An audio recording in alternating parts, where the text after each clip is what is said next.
I still hear her voice. Even now, don't untie me, she said. Her mouth shook. Her hands bled. But her eyes? Still calm, like she knew. I didn't untie her. I followed the rules. I called for help. They came too late. Now folks say I killed her. Get out of here, Iris, said the sheriff this morning. He spat in my boots. Town don't want you no more. I didn't do nothing wrong, I said. My voice cracked. He laughed. Tell it to God, not me. Back at the edge of town, wind kicked up dust. My old house stood quiet, dead quiet, the kind of quiet that stays in your bones. Inside, the floor creaked. I lit a lamp, sat down. My hands shook as I opened Ma's old box. Inside was a rope. Cut short, frayed, a memory I never asked for. You tied her, didn't you? Lena's voice in my head. You left her like that. I remember her face when she said it. Tired, pale, like she'd seen a ghost. She told me not to, I said. She begged me not to, but she died, Iris. And you just stood there? That was 3 weeks back. Since then, silence. No job, no help. No hope. Knock, knock. I flinched. The door creaked open. Lena stepped in. Rain dripped from her coat. I stood. You came, I said, not for long. Her eyes didn't meet mine. I can't stay. Why? I asked. I need a friend. She stared at the rope on the table. You shouldn't keep that. I need the truth, I said. She whispered something. She said not to untie her. Lena's lip twitched. She was sick, Iris. She knew something. She was just scared, she said. That's all. I stepped closer. You were there. You saw Dr. Cole walk out. You saw him leave the room before she died. I didn't see anything, she snapped. Let it go. No, I swallowed hard. You promised you'd tell the truth. Lena looked away. I got bills, Iris. Mama's medicine don't pay itself. Did he pay you? I whispered. She didn't answer. That was answer enough. Why protect him? I asked. She shook her head. You think justice lives here? In this town? She laughed, but her voice broke. I lied, okay? I said you were alone in the room. I said you were the last to see her. My chest felt heavy. I sat down. Do you regret it? Lena wiped her eyes. I can't fix it now. Maybe not, I said. But someone will. After she left, I sat in the dark. Rain tapped the roof slow. I remembered Mrs. Kellen's voice. Don't untie me. Over and over. Soft. Sad. Like she knew something would happen. The next day, I rode into town. Dust blew across the saloon steps. Men stopped talking when they saw me. I stepped inside the sheriff's office. He leaned back in his chair. Thought I told you to stay gone, he said. I want to see the case file. He raised a brow. What for? I need the truth, I said. He laughed. You're not law, girl. No, I said. But someone's got to care. He threw a file on the desk. Knock yourself out. Back home, I flipped through the pages. Her chart. Her medicine. Her name, Mrs. Clara Kellen, age, 67, heart trouble. One note stood out. Changed meds 3 days before death. New dose, 2x standard, someone doubled it. Someone signed off. Dr. Cole, my hands shook. I lit the lamp. You let me take the fall, I whispered. Dr. Cole always smiled too easy. He stood at the funeral like he'd lost his own kin. But I saw his boots that day. No mud, no dust. Clean. Too clean. He wasn't at the farm like he claimed. He'd lied. And I'd been too scared to see it. I folded the paper, tied it with string. Tomorrow I'd go see him. Ask him face to face. Why he did it. Maybe he'd tell me. Maybe he'd lie again. But I'd see it in his eyes. That's how you find the truth. Not in words, but in silence. And in the eyes? Don't untie me, she said. I think I understand now. Some ropes hold more than hands, some hold secrets, and sometimes you leave them tied. I unlocked the door with shaking hands. The key still fit, the house smelled old. Dust, wood, and something else, memory. I stepped inside. The floor creaked like it remembered me. This was home, I whispered. Before everything fell apart. The living room was cold. My mother's chair was still by the window, empty, always empty. I dropped my bag. Sat on the floor, hugged my knees. I wanted to cry, but I couldn't. Not yet. Sam came in an hour later. He looked taller, older, but smaller too, like he'd shrunk inside. You're back, he said. His voice cracked. Yeah, I said. No place else to go. He nodded, then looked away. Want tea? No, I said. Sit down, he froze. I have homework. You're 20, Sam. He sat, but not close. His hands trembled. I leaned forward. Did you talk to Dr. Cole? His jaw clenched. He helped me. When no one else did, I stared. Helped how? He didn't answer. Sam, I said. Please, just tell me the truth. He stood. Don't ask me, please. I can't. And he walked out. Later, I found an old photo on the fridge.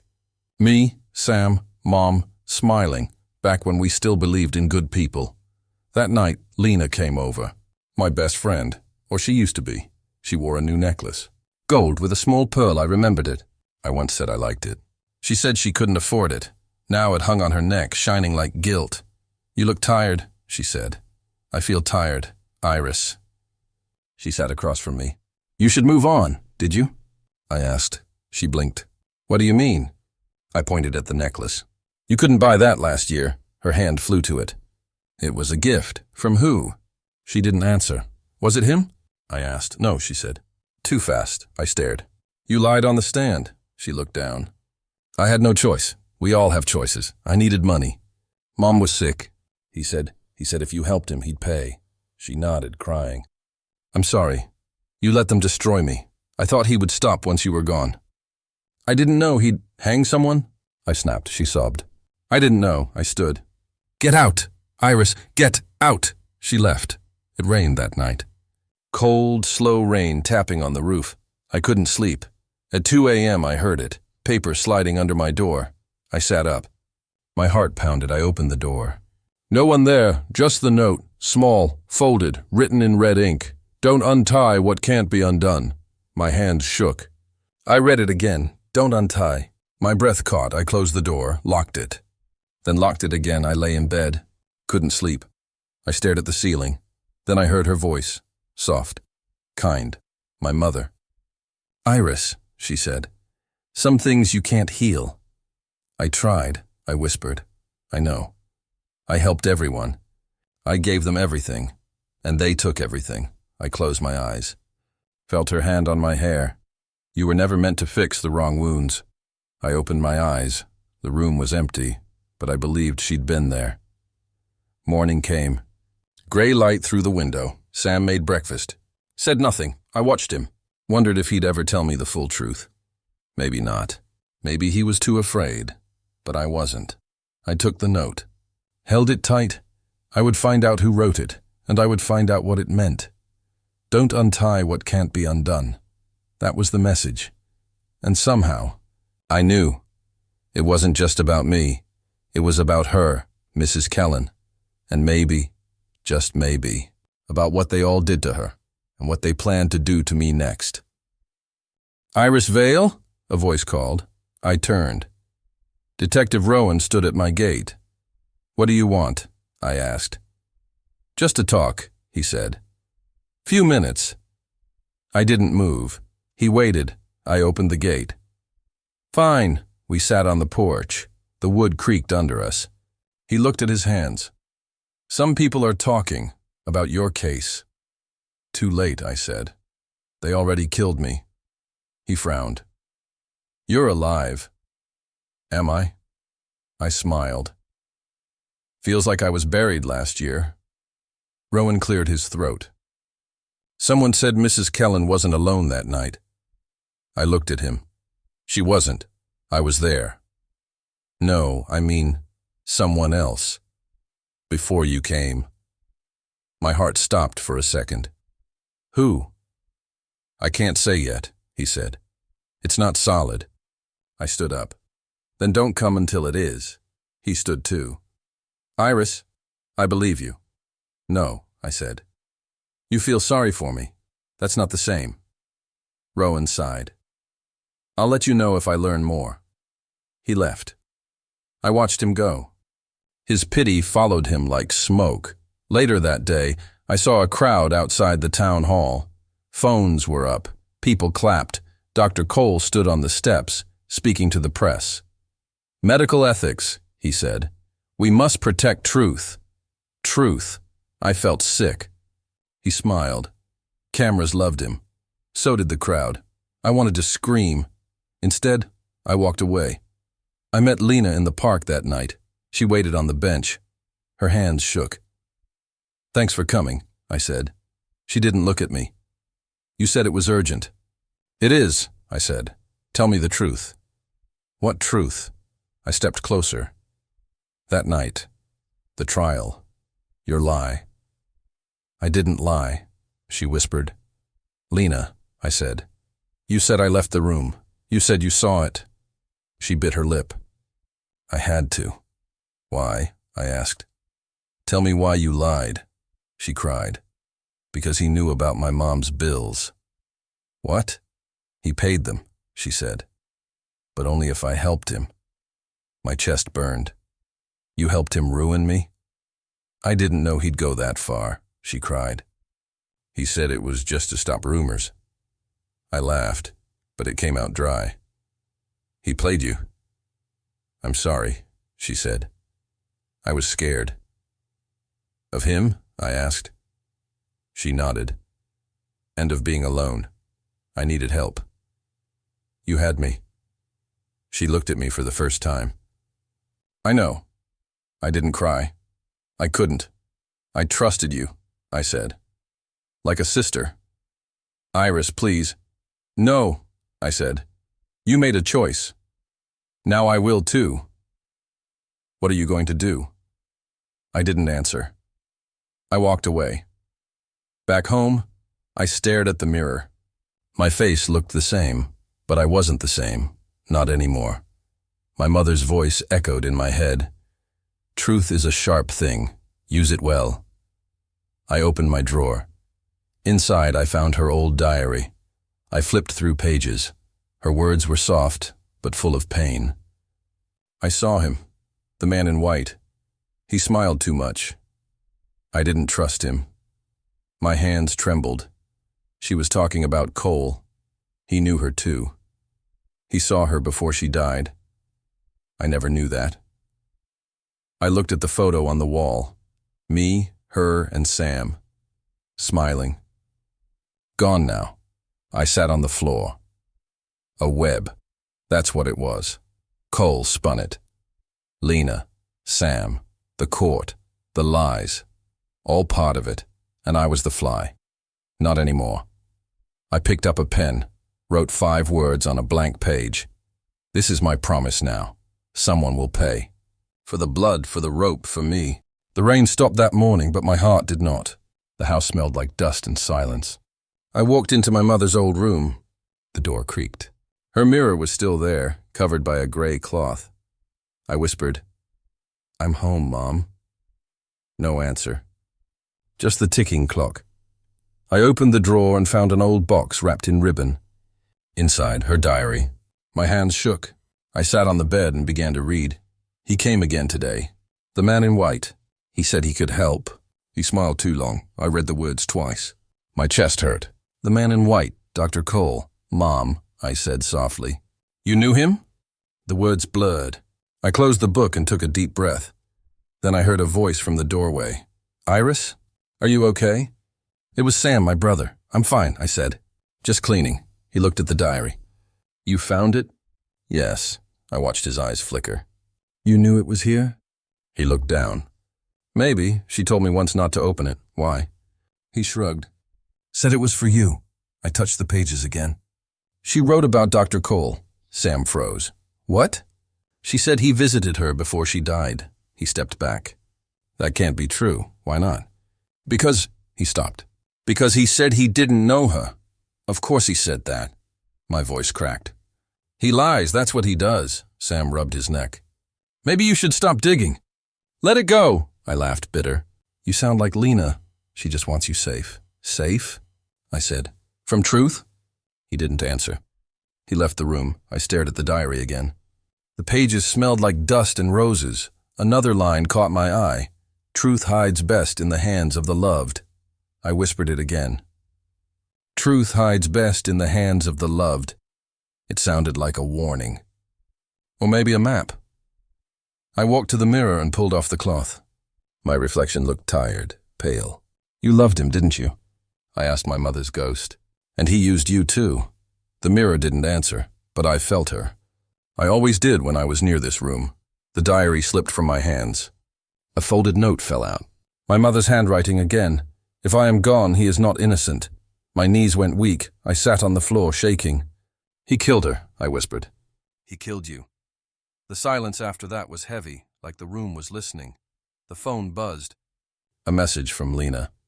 Lena, you need to stop, Iris. You'll get hurt. Me. You already hurt me. She didn't reply. I held the phone tight. My hands were cold. I thought of her crying in the hospital hallway months ago. I thought of Dr. Cole's calm face at my trial. I thought of the rope around Mrs. Kellen's wrists. Everything fit now. I stood up and went to my desk. I took out paper and a pen. My breath shook as I wrote. Dear Dr. Cole, I forgive you. I want to talk. I want peace. Let's meet one last time. My pen stopped. The word forgive felt wrong in my mouth. But I wrote it anyway. He needed to believe me. Tomorrow night. Near the hospital gate. No one else. I signed my name and sealed the envelope. I looked at the diary one more time. Thank you, Mom, I whispered. You showed me how to fight. Outside, thunder rolled again. The storm was coming back. I went to Sam's door. He was asleep on the couch, clutching his phone. I almost woke him, but I didn't. He wouldn't understand. Back in my room, I placed the letter beside the candle. The flame flickered. I imagined Dr. Cole opening it, smiling his fake smile. I imagined his calm voice saying, I knew you'd come back, Iris, but this time I wouldn't be the same girl. I whispered into the darkness, You taught me lies, Doctor. Now I'll teach you truth. The candle went out. The diary lay open beside me, its last page whispering in the wind. The ones we trust will hang us first. I closed my eyes. Tomorrow I would untie nothing. Tomorrow I would make him beg. The rain hit my face like needles. I stood outside the hospital gate waiting. Cold, wet, angry. My fingers shook around the small recorder in my pocket. He came, Dr. Cole. Umbrella in hand. Coat dry, face calm as stone. I didn't think you'd come, he said. His voice was soft, too soft. I hated that calm. I always keep a promise, I said. My voice was rough. My heart raced, but I smiled. He looked at me, then at the rain. You shouldn't be here, Iris, he said. People talk. People lie, I said. You taught them well, he frowned. You sound bitter. I sound alive, I said. You should try it, he stepped closer. The smell of alcohol mixed with rain. His eyes were tired. Maybe guilty. Maybe not. I did everything for your own good, he said. Good? I laughed. You ruined me. You ruined yourself, he said. You let that old woman die, Mrs. Kellen, I asked, voice low. You killed her, he blinked. She was already dying. You gave her the wrong drug, I said. You used her for your trial, he said nothing. The rain grew heavier. I saw my reflection in a puddle, pale, shaking. I didn't care anymore. You used me to cover it up, I said. He looked away. You were perfect. Everyone trusted you, so you made me the villain, I said. His jaw tightened. He didn't deny it. I had to, he whispered. Why, I asked. Because the sponsor threatened to pull funding, he said. I needed money. I needed money, I said. Always money, he sighed. You wouldn't understand. I understand everything now. My voice broke, but I didn't cry. I lost my job, my name, my peace. He stepped closer. Let it go, Iris. Let it go, I said. You made me watch her die. He didn't speak. The thunder covered his silence. I pulled the recorder from my pocket. It blinked red. He didn't see it. Do you ever think about guilt? I asked. He smiled, tired. Guilt fades. Not for me, I said. It eats me every night, he shrugged. That's because you're weak. I stared at him. Then maybe weakness is the last part of me still human, I said. He looked surprised. You're still blaming me? I don't blame, I said. I remember. The rain slowed. The world turned quiet except for our breath. Mrs. Kellen wasn't the only one, was she? I asked. He hesitated. Then softly, no. How many? 3, he said. Maybe 4. My hand went cold. He said it like numbers didn't matter. Did you even feel sorry? I asked. He stared at the hospital lights. They were dying anyway, he said. Someone had to help progress. By killing? He met my eyes. By curing others. You don't cure people by killing them, I said. He smiled faintly. You're too emotional. I was human, I said. He said nothing. I stepped forward. The recorder still blinked. Tell me the truth, I said. Did you frame me? He closed his eyes. Yes, he said. The word cracked the air. My chest burned. The rain washed my tears away. Why me? I asked. You trusted me, he said. That made it easy. Something broke inside me. I laughed, but it sounded wrong. He looked scared for a second. You'll pay, I whispered. He frowned. Threats won't help you. No, I said. But truth will. He turned to leave. I watched him walk away through the rain. His back looked smaller than before.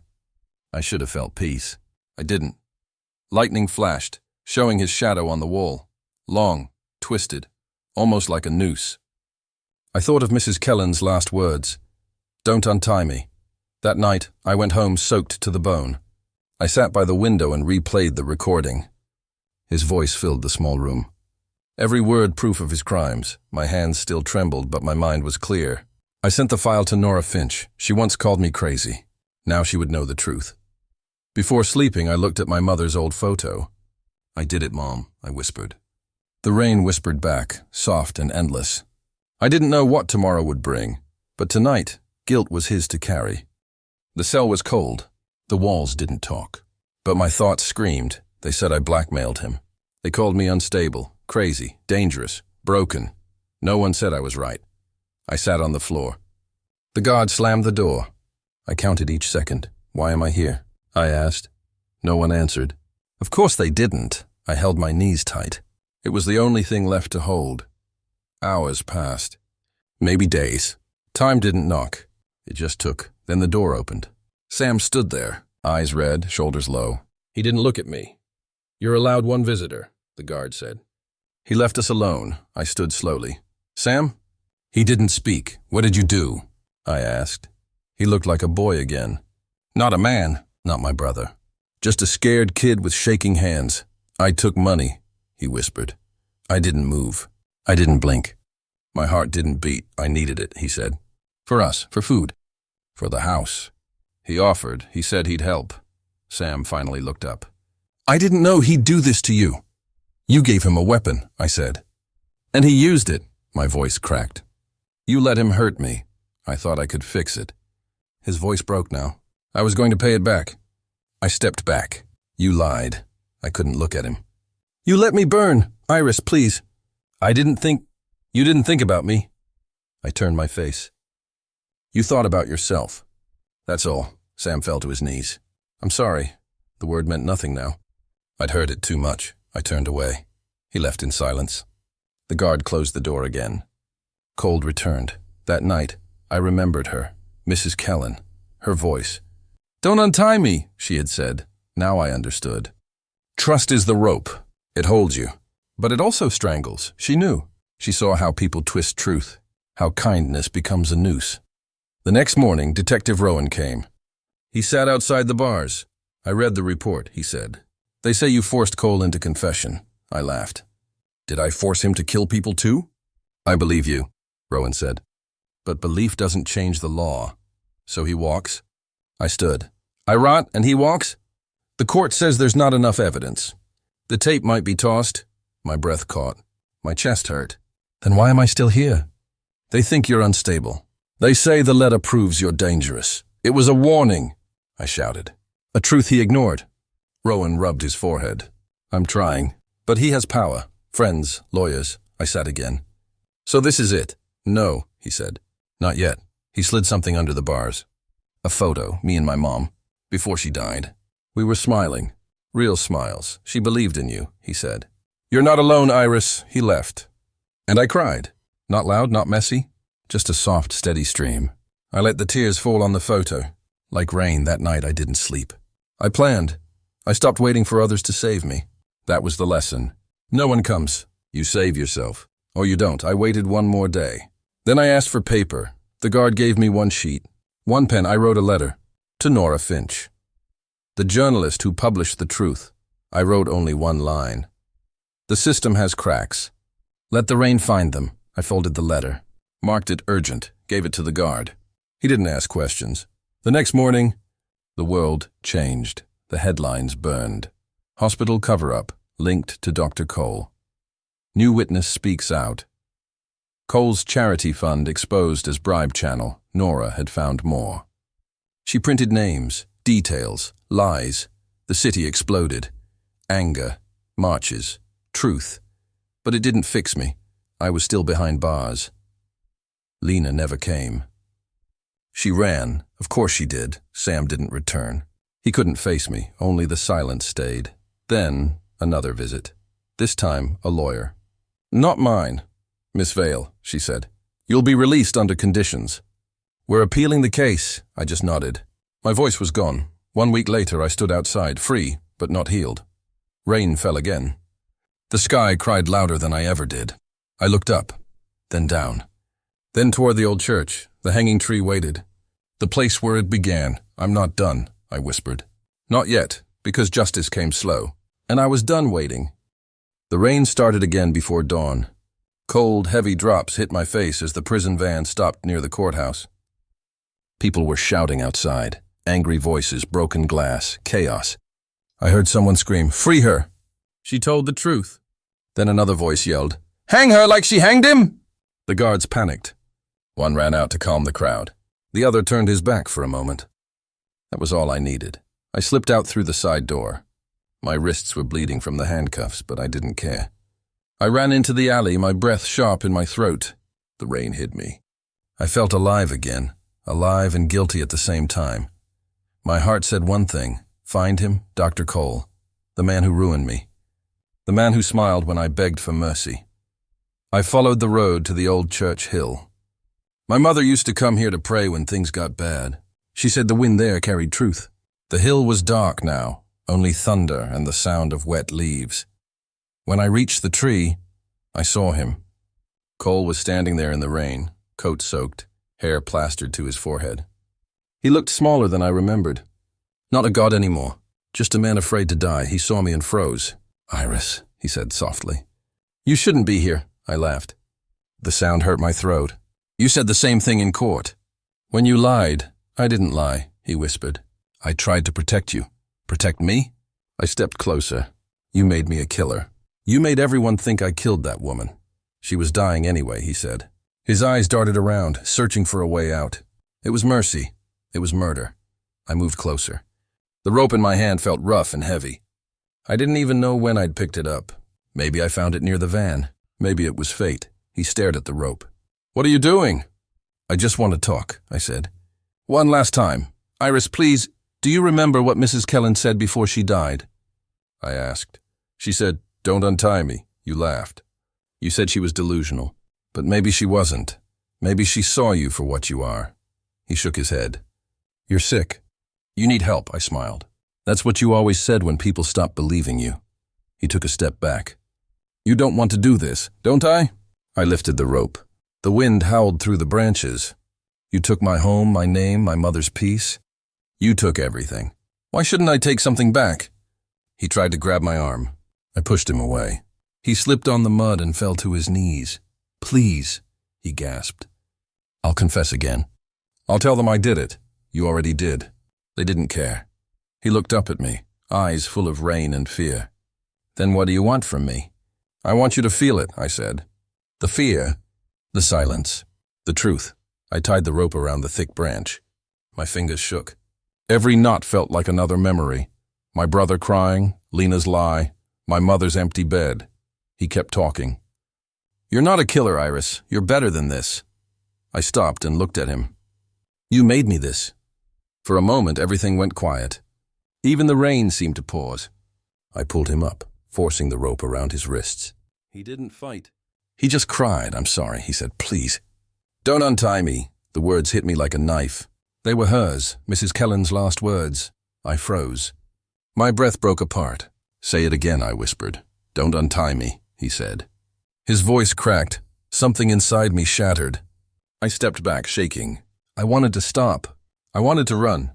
But my hands kept working, like they belonged to someone else. "I'm not killing you," I said quietly.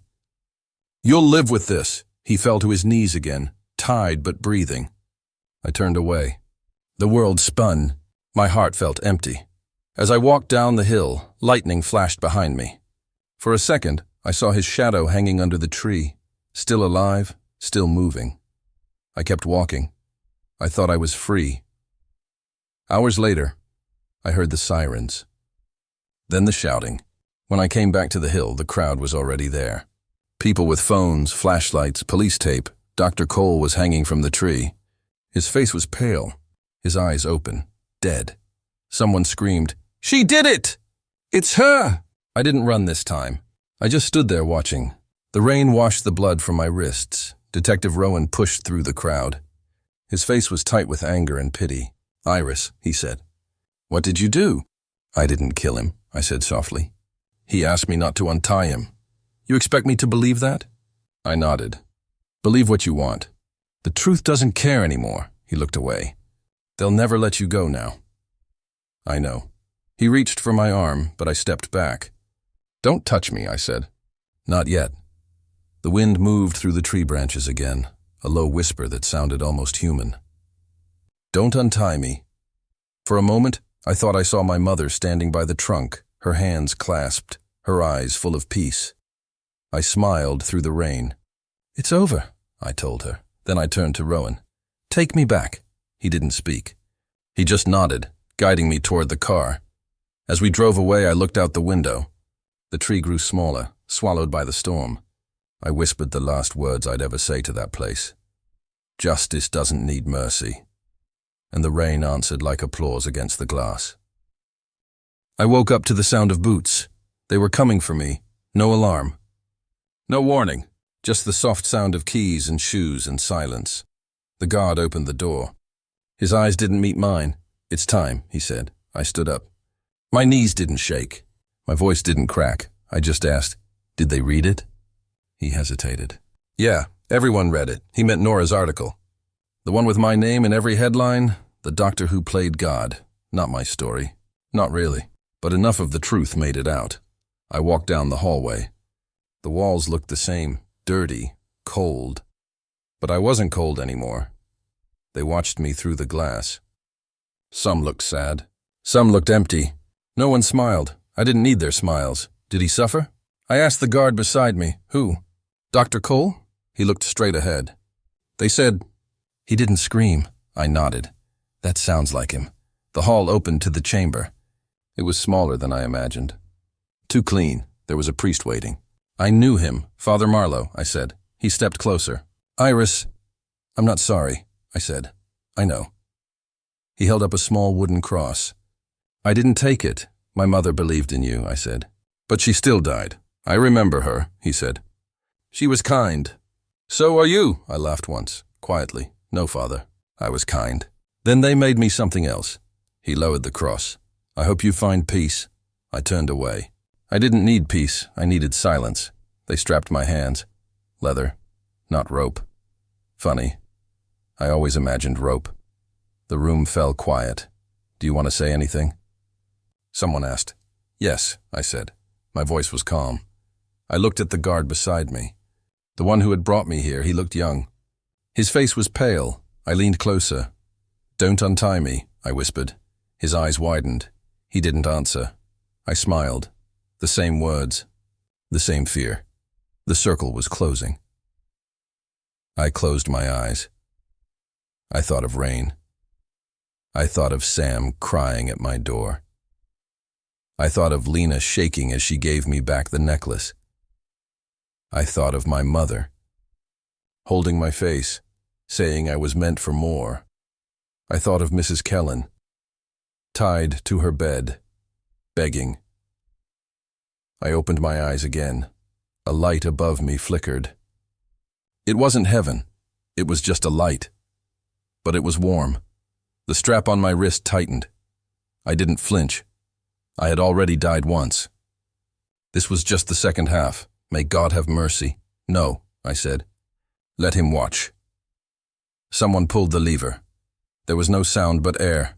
The world tilted, and I saw light.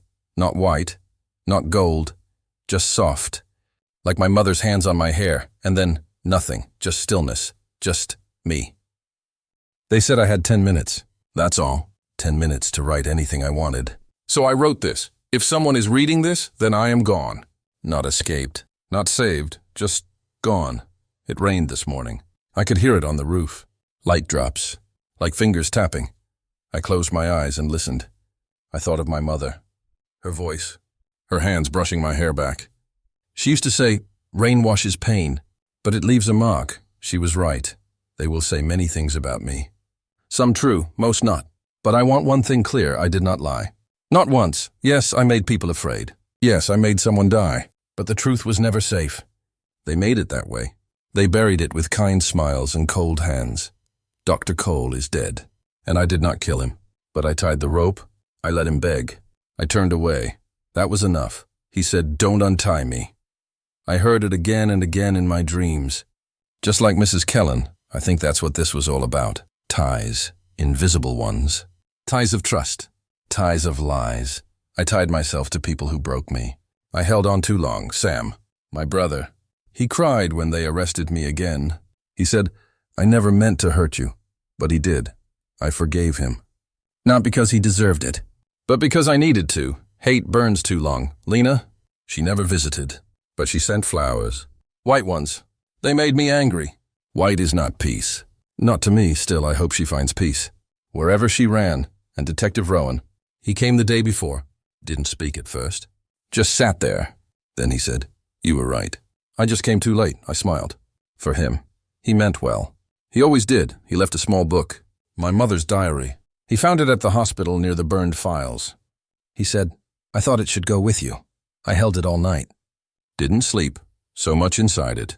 So much she never told me. She knew what Cole was doing. She tried to stop it. And they stopped her. No one believed her.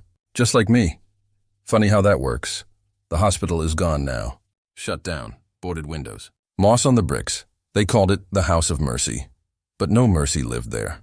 Only masks. People said I was a monster. Some still say it. Maybe I became one. But not first. I was a healer once. I held hands. I cleaned wounds. I gave hope, but no one saved me. In the dark, I found light. In revenge, I found peace. That peace cost me everything. But still, I would not change it. If I lived again, I would still speak. Still scream. Still fight. Even if the end was the same, they gave me a mirror this morning. To make peace with myself. I looked. I saw a woman. Tired, thin, eyes full of storms, but not empty. No, I was not empty. I filled myself with truth. Even when it hurt. Even when no one wanted to hear it. If Nora is reading this now, thank you. You believed in paper and ink. In truth written down. In memory. I hope you read this out loud. I hope people listen. Let them see I was not just a name. Not just a headline. Not just a rope. I was a daughter. A sister. A friend. A woman who loved and lost. And stood back up. And if anyone still wonders why I did what I did, it's simple. I was never innocent. But I was never untrue. That's all I wanted to say. They're calling now. It's time. Rain is falling again. I can hear it. Soft. Gentle. Like forgiveness. Good night. Iris Vale.